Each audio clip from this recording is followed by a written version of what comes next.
¿Se ve y se escucha bien? Muy bien, adelante. Bueno, sí, muchas gracias por la asistencia. Había planeado para esta presentación hacer un pequeño resumen del avance del trimestre, del avance general más bien, y algunas cosas del avance del trimestre. Este, bueno, ya les había compartido el documento, entonces van a hacer unas cosas en general, ¿no? Sobre el avance. Primero que todo, hubo un cambio en cuanto al título, en cuanto a las variables que se consideran. Una de las variables que se había contemplado era la desigualdad, pero pues bueno, se cambió. La variable que se va a considerar es el ingreso. Y en ese sentido, pues la relación que se busca es entre la escolaridad, el ingreso, la alfabetización y la inclusión financiera de la población mexicana. Em, a ver. Aquí. Solo para revisar rápidamente las preguntas de investigación, es si la escolaridad, el ingreso y la alfabetización financiera explican el acceso a los productos y servicios financieros de la población mexicana. Y bueno, pues el objetivo es analizar el impacto de estas tres variables. La hipótesis es que estas variables están relacionadas y que explican, que inciden en el acceso a los productos y servicios financieros de la población mexicana. Pero los objetivos, primero, pues armar el marco teórico. Segundo, analizar las evidencias en cuanto al acceso y uso de los productos y servicios financieros. Y finalmente, pues analizar la relación. Para ello, entre las variables, para ello se recurre al modelo logístico y al análisis de correspondencias múltiples. Em, entre las variables que se iba a presentar, entre los aspectos que se iba a presentar están, bueno, el problema, las variables y algunos aspectos de los capítulos. Entre el problema, la pregunta o la idea que surgió, que dio lugar a este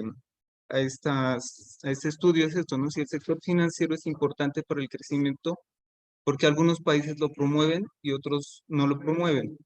Entonces dice que en México el interés por conocer este sistema financiero inicia en el 2009, es cuando se intenta medir la oferta y la demanda de los servicios financieros, pero se encontró que no había información de la demanda. Para el 2012 surge la ENIF y para el 2016 se establece la Política Nacional de Inclusión Financiera. Uno de los aspectos importantes de esta política es la expansión de los servicios, de los productos y servicios financieros. El detalle es que, o el pero pues que encontramos, es que hay un analfabetismo financiero generalizado y particularmente esto se expresa en el analfabetismo de la deuda. Entonces, estos autores, por ejemplo, nos dicen que de nada sirve colocar productos y servicios financieros a disposición de las personas si esas personas se van a, por ejemplo, adquirir un crédito y lo van a utilizar inadecuadamente, ¿sí? Em, Lusardi, por ejemplo, nos comenta que cuando se colocan productos crediticios a disposición de personas que no tienen la alfabetización financiera adecuada, terminan pues pagando más intereses, terminan sobreendeudados, afectan su flujo de ingresos a largo plazo. ¿Cuáles fueron las alternativas? Los programas de educación financiera, pero a nivel general lo que se encontró es que no todas las personas pues se ajustaban a los programas de educación financiera estándar. Estos inicialmente se plantearon alrededor de tres aspectos, que era la diversificación, la inflación y las operaciones con tasas de interés. Pero bueno, no todas las personas se ajustan a esto y va algo más allá de simplemente un programa de educación financiera. Está relacionado con las actitudes y las actitudes básicamente se forman a lo largo de la vida de las personas. Uno de los aspectos que influye más en estas actitudes son los primeros años y las enseñanzas de los padres. Hay una transferencia de habilidades que inicia desde el hogar, ¿sí? Hay unos resultados mixtos en cuanto a estos resultados de la educación financiera y esto básicamente pues corresponde al contexto socioeconómico que se estudie, a las variables que se consideren, a la metodología utilizada. Un componente entonces, por ejemplo, de las habilidades financieras son las actitudes, les había comentado. Las actitudes se forman en el hogar y las diferencias en la formación de habilidades financieras, en las preferencias y en la desigualdad en las personas tienen origen incluso desde la concepción del feto. Esto es lo que se ha encontrado y es lo que respalda la teoría de Heckman, ¿no? Em, Entre las variables que se consideran son la escolaridad. Básicamente se considera esto el efecto Shevsky, que dice, bueno, vamos a considerar las personas que tienen un título, ¿sí? Básicamente la idea es que las personas que tienen un título académico van a obtener un mayor nivel de ingresos y también hay proxies entre el nivel académico y las habilidades cognitivas de las personas. La otra variable de alfabetización financiera está relacionada con las habilidades de las personas para procesar información económica. ¿Cómo se va a estudiar? Con lo que en la literatura se conoce como las Big Three, que se refieren a las preguntas relacionadas con tasa de interés, inflación y diversificación, y la inclusión financiera relacionada con el acceso a los productos y servicios financieros. Bueno, gracias. Aquí algo importante que quería resaltar es que el proceso de inclusión financiera es un proceso en etapas. Es un proceso en etapas en el que primero se trabajan las actitudes financieras y posteriormente se trabaja pues en el acceso y en el uso de los productos y servicios financieros. Alrededor de lo antes planteado, pues se desarrolla el estudio y bueno, pues uno de los primeros capítulos es, bueno, de los primeros años al test de la golosina y a la desigualdad en el ingreso. Aquí la idea básica es que hay un proceso de complementariedades dinámicas. En este proceso, cada etapa, hay etapas sensibles que inician desde el nacimiento incluso. La teoría nos dice que en hogares estables y socioeconómicamente adecuados, las personas desarrollan unas habilidades cognitivas que les permiten tener mejores resultados en su vida.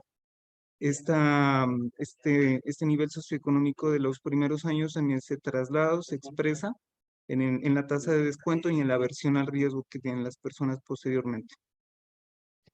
En el segundo capítulo se trabaja la relación entre escolaridad, alfabetización financiera y alfabetización financiera, que son dos formas de capital humano. Básicamente es que la escolaridad está relacionada con la inversión en las personas. Si la inversión entonces la idea aquí es que si la inversión, si el capital más bien es una inversión que permite tener ingresos a largo plazo, la inversión en las personas también es un tipo de capital.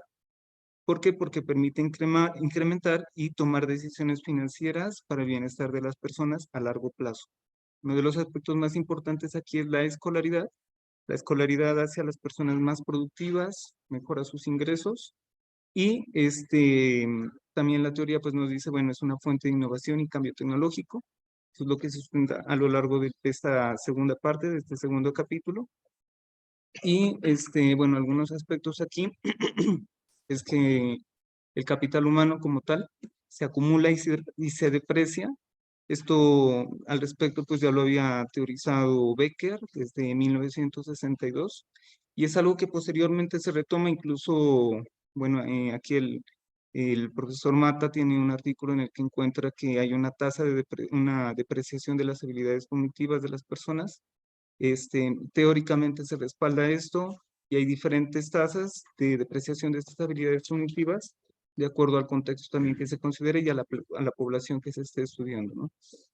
Entre la escolaridad ahora sí también nos dice es diferente a las habilidades financieras y las habilidades financieras como tal permiten a las personas tomar mejores decisiones económicas que inciden en su bienestar a largo plazo, por lo tanto el usuario lo que nos dice es una forma de capital humano, ¿sí? Para el tercer capítulo, pues ya se relaciona las variables escolaridad, alfabetización e inclusión financiera y su relación con el ingreso. Aquí la idea básica es que, bueno, la escolaridad permite desarrollar unas habilidades cognitivas y no cognitivas que inciden en las habilidades de las personas y se expresan en el nivel de ingreso que van a tener a largo plazo, ¿sí? De aquí se abren como un abanico en dos partes. Con mayor ingreso las personas pues forman parte o se hacen más asequibles para obtener productos y servicios financieros, pero por otro, también esto se expresa en el entorno, en el mejor entorno socioeconómico que tienen en su hogar. Allí lo que se transmiten son unas habilidades cognitivas y no cognitivas, mejoran la calidad de las interacciones entre los miembros del hogar. Eso se expresa en la aversión al riesgo. Hay una formación y transmisión de habilidades financieras y actitudes financieras que poco a poco van formando esta alfabetización financiera de las personas, ¿no? O sea, por el lado de arriba, de los efectos en el entorno familiar, es una transmisión que se va heredando, una transmisión de habilidades y actitudes financieras.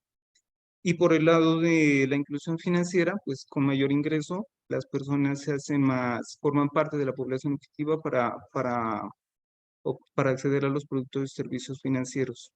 En la parte de abajo se conectan las dos variables, acceso a productos y servicios financieros y la alfabetización financiera, porque las dos variables pues están relacionadas, ¿no?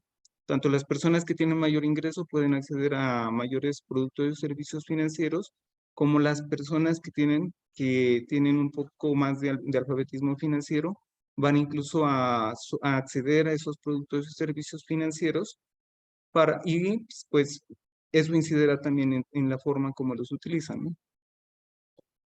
En cuanto al diseño metodológico, bueno, la idea aquí es trabajar en la ENIF. Hasta ahora se ha trabajado en la ENIF 2018, pero posiblemente se considera trabajar en la ENIF 2021 para actualizar los resultados particularmente del modelo.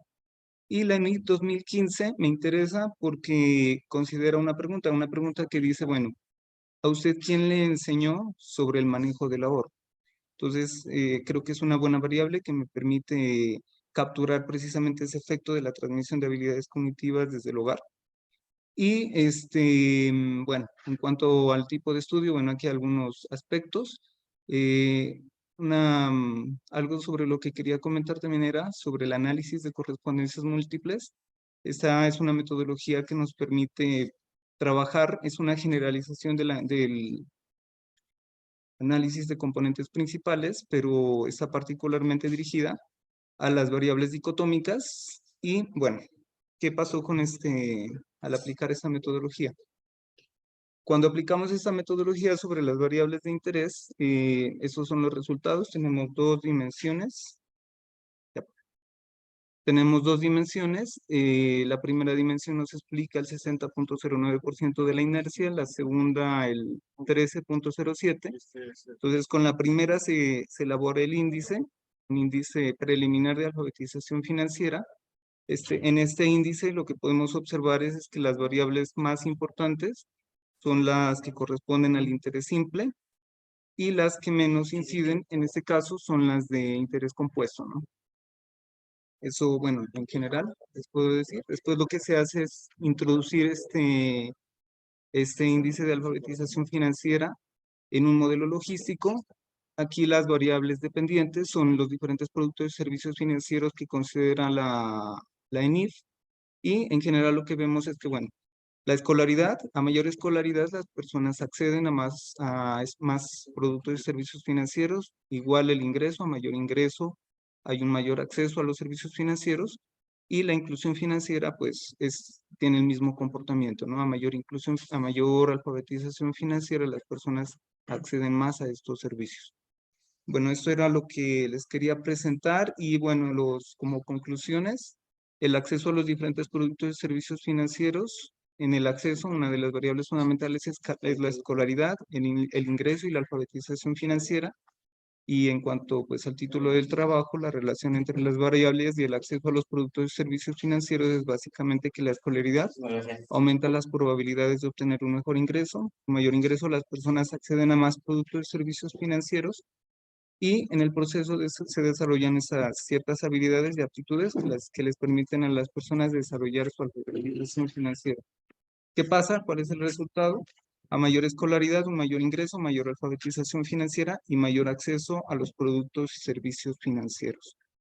Bueno, eso era lo que les quería presentar y pues muchas gracias por la atención.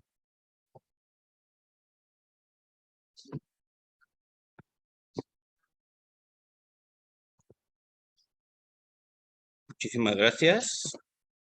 Ahora le vamos a dar el uso de la palabra al estudiante lector, que es Oscar Ramírez.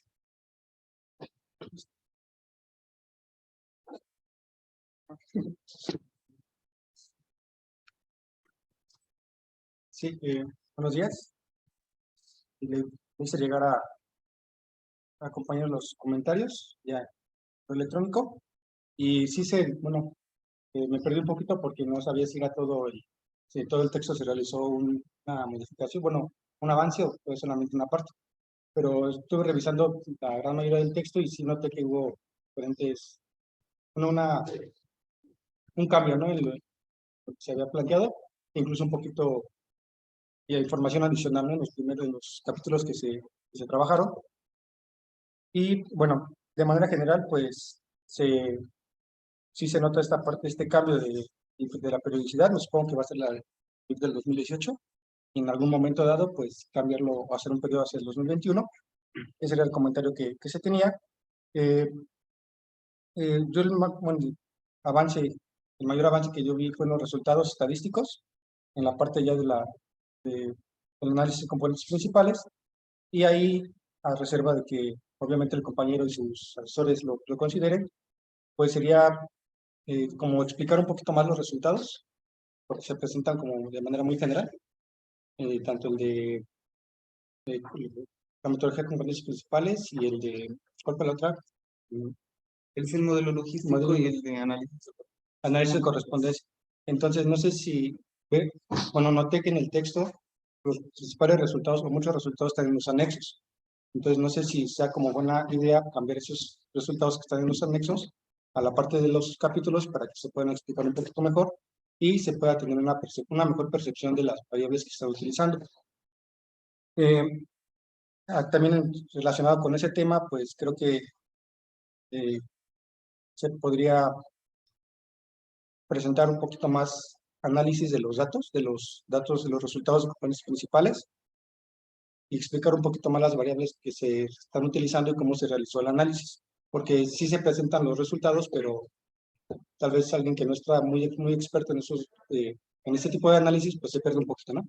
Entonces no sé si se pueda como ahí realizar una mejor especificación de las variables y de la metodología. Y bueno, pues de ahí en fuera, creo que también el desarrollo del texto que realizó el compañero nos deja ver que hay muchas características diferentes a toda la población de México y no importa, o hay muchas diferencias entre pues, población rural, urbana, e incluso entre lo más notable que se ve es en el ingreso, ¿no? Y en el grado de escolaridad. Entonces creo que es un aporte muy importante y bueno, esos serían los comentarios, ¿no? Muchísimas gracias. A continuación le vamos a dar el uso de la palabra a uno de los lectores especializados, el doctor Osvaldo García Mata. Sí, muchas gracias. David, bueno, había hecho algunos comentarios ya por escrito, por correo electrónico. Voy a solamente a comentar algunos de ellos. Y en primer lugar, sí me ha parecido un acierto, un gran acierto haber redefinido las variables y el tema en general. Creo que al principio había confusión acerca de la unidad de estudio, no sabíamos si iba a ser la entidad federativa o el municipio o los consumidores. Finalmente te has decantado por los consumidores y creo que esto ha sido un acierto. Uno de los retos de este tipo de investigación, de este tipo de temas, consiste justamente en la definición de variables. Ha habido, a pesar de tener ya unos pues casi 20 años en el medio institucional y académico, este tipo de investigaciones o este tipo de temas, sigue habiendo alguna discrepancia en cuestiones de definición de, por ejemplo, alfabetización financiera o la misma inclusión financiera. Por poner un ejemplo, algunos académicos nos hablan de la inclusión financiera tiene 4 dimensiones y a la hora de calcularlo, de estimarlo, solamente consideran 2. Sigue habiendo este tipo de dificultades. Yo creo que la ENIF es una muy buena, es la mejor base de datos o fuente de información que pudieras utilizar para analizar el contexto mexicano. Y vale la pena aprovechar sus características como lo estás haciendo.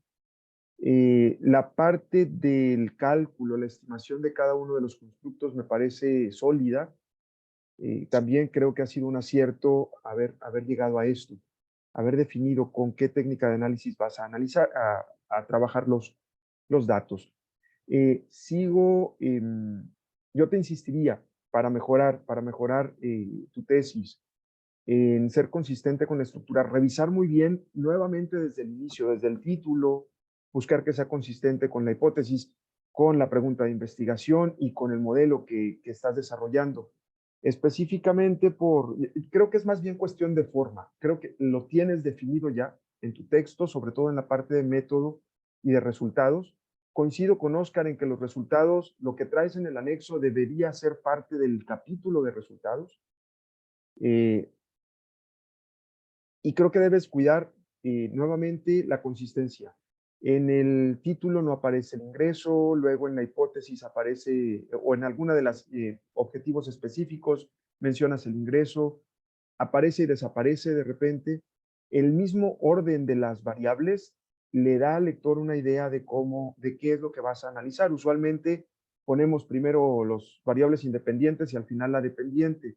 En el título entiendo que por economía de palabras, utilizas primero alfabetización e inclusión financiera y dejamos el ingreso, lo pones antes. ¿Sí? Si no tendrías que poner alfabetización e inclusión financiera e ingreso. Esto en el caso de que sea el ingreso la variable dependiente, pero si no lo vas a analizar así, entonces convendría ser cuidadosos desde el orden en el que presentas tus variables. Por otro lado, yo también coincido con Oscar en que los resultados están siendo, al menos los resultados parciales son bastante interesantes y como explicaba hace rato, el reto de este tipo de investigación consiste en la definición de variables, puesto que esto nos puede dar luz acerca de cuáles son las relaciones que se establecen entre estas variables. Muchas veces se dan por sentadas, ¿no? A mayor escolaridad, mayor alfabetización financiera. ¿En verdad es esto cierto o no? ¿Bajo qué características o circunstancias esta relación es positiva?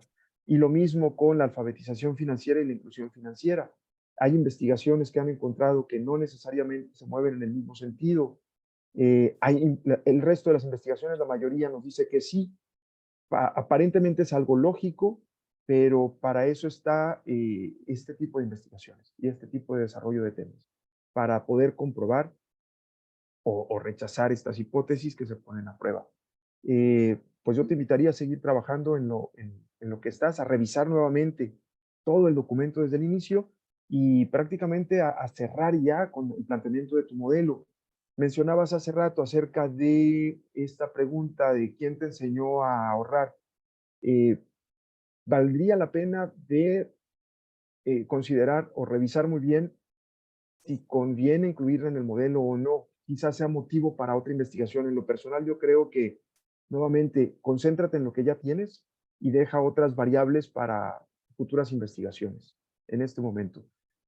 ¿Por qué? Porque esto nuevamente te puede modificar todo tu modelo. Meter nuevas variables te puede modificar todo tu modelo. En fin, es cuanto. Vale, gracias. Muchísimas gracias. Ahora le vamos a dar la palabra al otro lector especializado, Eduardo Luis Lechuga. Adelante, por favor. Gracias. Muy buenos días a todos. Antes que otra cosa, bueno, coincido con las observaciones que ya se hicieron, tanto con las del compañero Oscar como con las del doctor Osvaldo.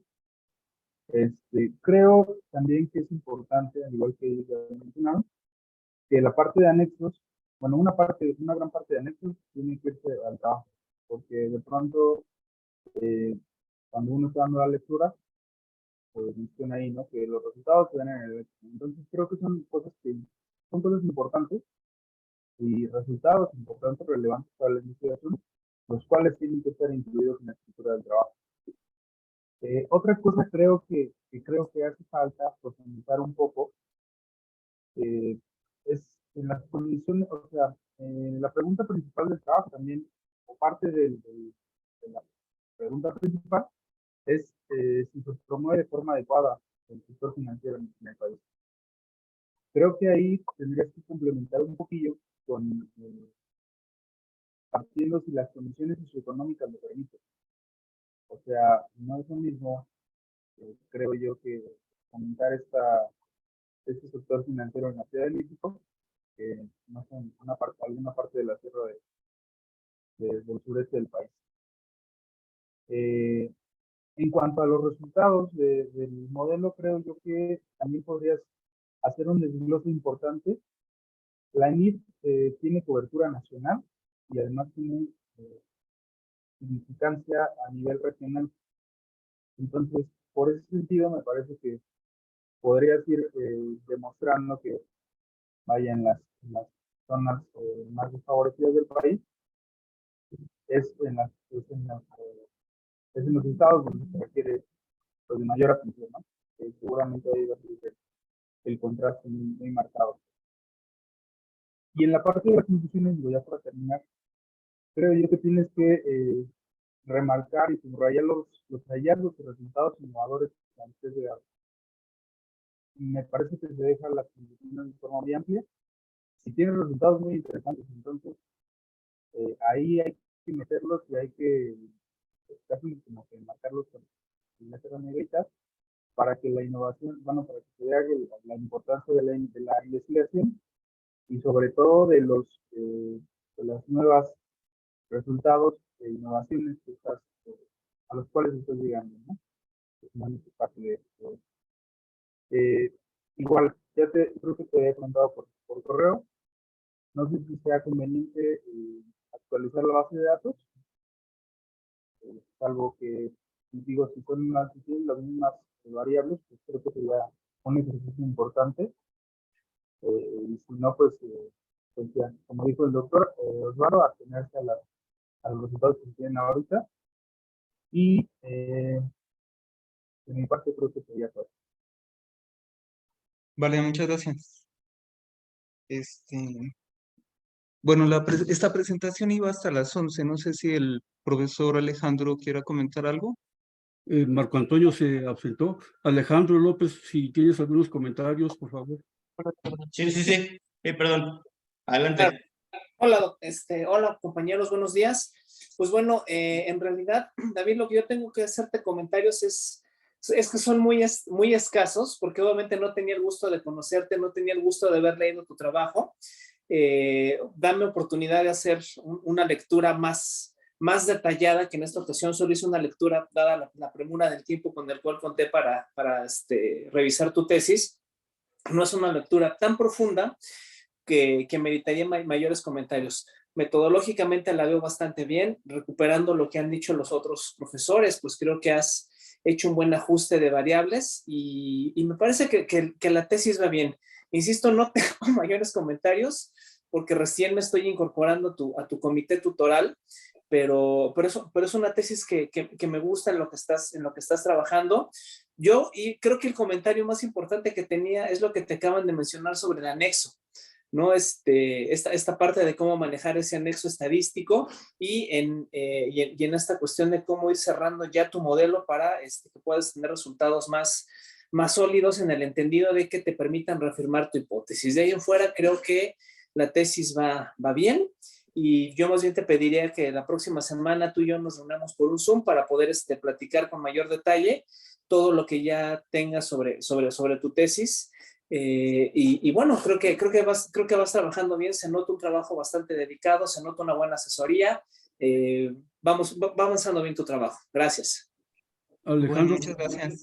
Programamos una reunión, me gustaría de hecho programar una reunión para comentar sobre el trabajo de David, porque de hecho la idea es que ya vaya cerrando su investigación efectivamente y que le permita ya tener un borrador final ya, no sé, los próximos meses, no sé, 3, 4 meses, ¿no?